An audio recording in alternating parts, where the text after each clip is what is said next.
Hello and welcome to the Fishing Guide Podcast. We are back with Larry at Southtown Sporting Goods because we didn't have enough time. We talked about the thermocline last time. Now we get to come back and we have to talk about lures because I wanted to talk about lures. We never made it to it because you've been in the fishing industry. You've had Southtown Sporting Goods for 33 years. 33 years. You've seen the change. You know, I come in, we always talk about Right. changes, what's hot, what's not. ICAST, Sure. you know, is always around the corner, Right. it seems like. And so we're going to talk about lures, and we'll just start out with when you started your store. How many fishing lures? Like how many aisles did you have? Did you build onto your store? We built on, but we built on with non-fishing. Our fishing section has been about this. I don't know. It's probably 3,000 or 4,000 square feet of fishing. It's a lot. I would say. Yeah. Is that what you started with? No, we started with everything. We had work all right. clothes, which is complete Uh-huh. outdoor hunting. But don't when do you guns. when we you do a lot of archery. Yeah, when you started this store, was the fishing department this way? This way? Yes, pretty Oh, much it like it was? is. Oh, yes. We'd been in fishing. We were my brother had the Joplin store. They were big in the bass fishing Uh-huh. business through the 70s and back when it was really in its heyday. So, yeah, we grew up with it. Wow. And so you have everything from hard baits to soft baits to terminal tackle, and then you got all the tools. We're actually sitting in there's tackle boxes behind us. Right. And so soft and hard. Right. That was probably interesting when they started bringing out soft tackle well, boxes because you probably had the old green metal ones, sure, right? Sure, metal ones when they started, sure. And but the soft plastics, that's been the big transition in this industry. It's been huge over the years. I can remember when the first plastic worms came out. They looked like a night crawler. Right. And the cream was one of the Yep. early ones. In fact, I think PICO. That they're kind of tied together with that original PICO company. and Mitch is the national Right, sales manager for cream. They were among the earliest, and it just grew by leaps and bounds. And the innovation was it's still scary. You can't keep up. We try to pick what 10,000 are the best. Right. And probably 3 of them are the best, Right. But anyway, the fisherman needs lots of choices. But anyway, and of course we've got this whole new thing coming on now. The Forward facing. Yes, the sonar. Yeah. Oh, sure. That's changed it. I noticed you had some of the. Yeah, I brought these some. are- yeah. I brought some jig heads over. These are the PICO scope eye jig heads, right. and they're basically designed. They were designed. They were designed for the live scope. Yep. That eye creates a big. That's right. Big picture for them, and the guy that's fishing for the crappie, and that's really. I mean, they use it for bass and everything else, but crappie, it's a big deal. And, it's a huge deal. Yeah, and that eye, and believe it or not, you probably got 1/4-ounce heads. Yeah. You probably, if you looked on the rack, we're probably sold out of 16th and 8th. You are, Mitch. You need to get some down He here. was down here just a couple of weeks. He's regular.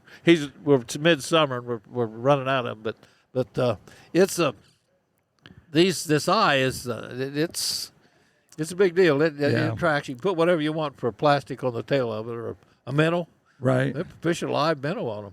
Oh, But, yeah. you can see that. You can see that head, and the live scope is just it's revolutionized. It's changed what you had in here, but you probably had living rubber jigs, Sure. like back in the day. And then remember the mop jig head come out, and it was bringing the old, the old absolutely rubber back that they had. And no, it's the transition in the years, and that was after another career. I'm in my mid-80s now, so I had 20 years with Fish and Wildlife, 20 plus, and this has been a fascinating journey for me the last 30 years, just watching this transition. But I grew up. I started in '57 before I went off to college in the old Joplin store, and it was pretty much bait. The bass thing hadn't hit. It hit in the early 60s, so Ray Scott. Right. First tournament was out here on Beaver Lake. That's 1967. Yes. Yeah. And it was it started it, and it was catfish and crappie and bass with minnows, before. And but the explosion of baits has just been phenomenal. And now, I don't know, somebody come back from the 70s and look at what we've got in inventory wouldn't know what to think, I'm sure. I mean, we had simple baits, but now, my goodness, these patterns. Well, earlier we looked at some plastics that were I mean, they're pretty fishy looking, really. Yeah, they're really, whether they catch the fish or the fishermen. Fishermen is the question. But you have like some jerk baits behind the counter and jerk baits that you were here when they started probably drilling holes in them. They were all floating. Oh yes. And they drilled holes in them. They used to wrap lead in the 80s and 90s. They wrapped. We bought lead wire. You still buy lead strips, but then we kept a lot of lead wire, and you would actually take an old Rogue, right, Smithwick Rogue, and wrap weight till you got it to suspend, and that's how they fished. It was a wintertime bait then, right? But they've adapted it to fishing. They use them all year a little now. Even use them for trout. Yeah, trout. Well, for brown trout. For brown trout, you bet. Brown trout. So but they some of them are just some of these $20, $30, $40 baits are just phenomenal. They're pricey. You don't want to hang them up and lose them. But what's the most expensive bait that you have in this store? Do you know? Right now, we're out of some of the glide baits that are in the 50. I think some glide baits. We sell them out pretty much when we can get them. They're still in demand, but great big monster looking baits that just swim along slow, and the fish like them. But anyway, it's but the bulk of ours, a lot of our business here is stream fishing. A lot of small. You might just grab a little zoom off to. Some of it's just little packs. Well, here's a little TRD. Yeah. Those are big deals on streams. Yeah. And put a little lead head on them and bounce them on the bottom, and you can put these little lead heads on them too, sure. and that worked perfect because it'll hold on to that. They make a special head for it, but it'll stick on those heads, and anything you want, bounce them on the bottom. So that there's all kinds of just the options are just they're scary. And you did a lot of studies, right, on the fisheries out here on Beaver Lake. We studied it for years. Studied it, and so when you went to get certain fishing products, you had some insight to what they would buy. Does that make a difference on color patterns that you purchase? I don't know. I don't. I'm a kind of believer that maybe we do too many colors. Yeah.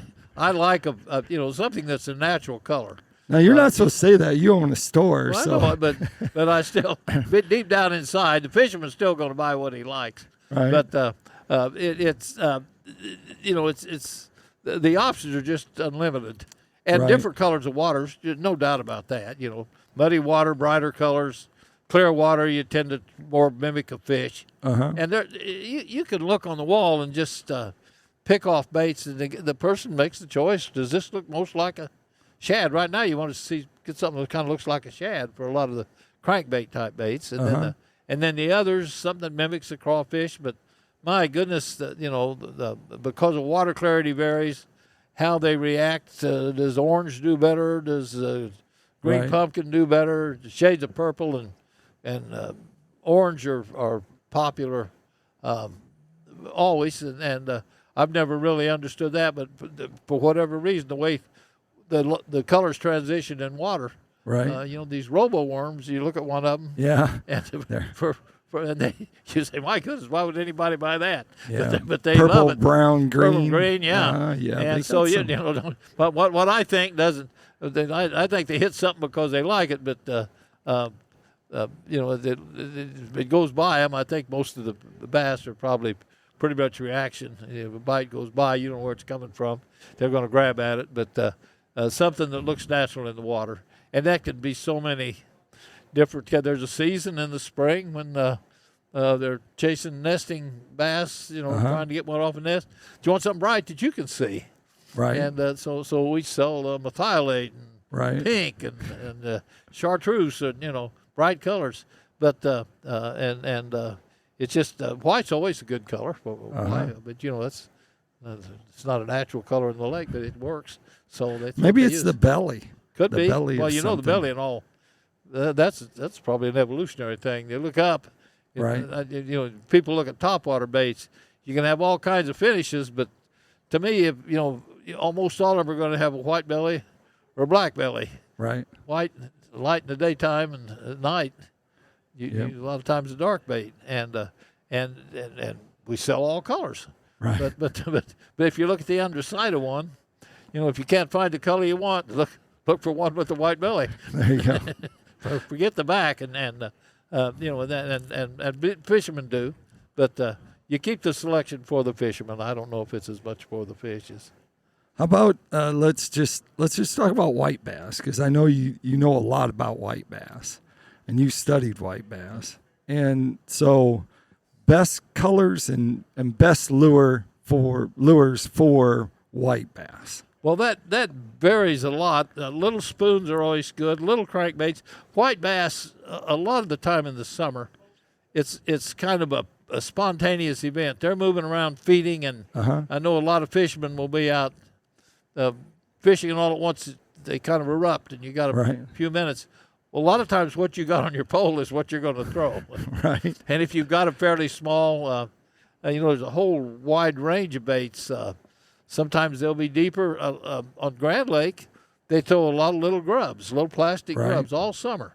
Bounce them on points and things, and catch tons of them. But over here on Beaver, it seemed like a lot of our activity is, in the summer especially, is schooling, centers around schooling. But they spoon them, little spoons, various types of soft plastics and little spinner baits, something that looks like a little fish in the water. And once again, you just kind of pick what you like, and that's what you throw. But that's in the springtime.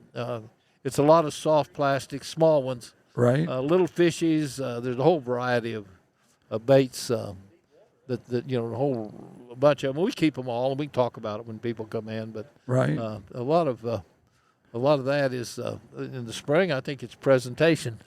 They spend. A fish that's coming up river to spawn, which white bass would be doing in the spring, not going to fight a current all day, so it's going to stay near the bottom. So you want to select your bait type, something that's can be seen with a lot of chartreuse. We saw a lot of chartreuse and white in the spring. Yeah. And something that you can put on the bottom. Where do the white bass go in the summer? Because sometimes there'll be like a ton of them up by Rocky Branch, and all of a sudden they'll be by Hickory Creek. They're pretty mobile. Yeah. I'll say that. And they tend to aggregate or school in the daytime, and so that's why I say in the summertime, sometimes your best bet is to be milling around in the afternoon and see them come up and feed on shad. Right. They're basically hunting food, and so I don't know. I've had times when you'd find them just kind of laying off a point, but most often you find them sort of free swimming, and a lot of times it's a schooling type bite. Do white bass, do they seem to school in the same size? So if you're in a 3-pound group, there's a lot of 3 or well, 1 pound? I don't know. I couldn't answer that. I think you see some. You tend to see that. I'll say you from the fisherman's standpoint. When you get a school of big ones, they're usually a bunch of big ones. Yeah. But I don't think there's anything magic. I've seen in the daytime years ago when we were just killing time in the afternoon. We had scuba gear. We'd sometimes go set off a point and look at schools of white bass or black bass that were they'd be all sizes in there. So I don't know if there's any magic. Is there a temperature they prefer, the white bass? Do they like staying above the thermocline or I think mostly they stay in the warmer part of they seem to do quite well in the what we call the epilemnian or the upper 20 feet. So you don't usually find them real deep. You can, but it's rare. Usually they're now stripers or cold water cool Yeah. water fish. Summertime, they're going to get down there 50 feet or They're something. gone to the dam. Yeah, they're headed for So- where they get some oxygen, cool Yeah. water. They get squeezed out up lake. So All right. Well, there you go. We're going to go to Tackle Time. Tackle Time sponsored by PICO Lures. We talked about the jig heads. They got a whole series of scope eye jig heads, and they got different colors and different color patterns. The big eye, that's a big that's part of it. I think that was his And secret. so- We've talked Yeah. about it. Yeah, and that so- really lights up that live scope. So if you want to see them in it, plus because the wire keeper, it keeps it on there and you can use one bait Right, longer right. and longer. Larry doesn't want to hear that because he's trying to sell baits, but it does keep them on there Well, longer. expensive when you break them, though. That's the consolation from my point. That's right. Costs more to make them, so. That's right. Larry, and if you want to find out more about PICO Lures, you can go to picolures.com. Larry, if they want to come into the store and do some shopping, where can they find you? We're at 4602 North College in Fayetteville. It's on Business 71, just north of the Northwest Arkansas Mall. Okay. And There you go. we're right on the highway. It'll be a big Southtown sign, so they can find us. There you go. There you have it. Like I always like to end the show, make sure you keep your hook sharp and your lures in the water.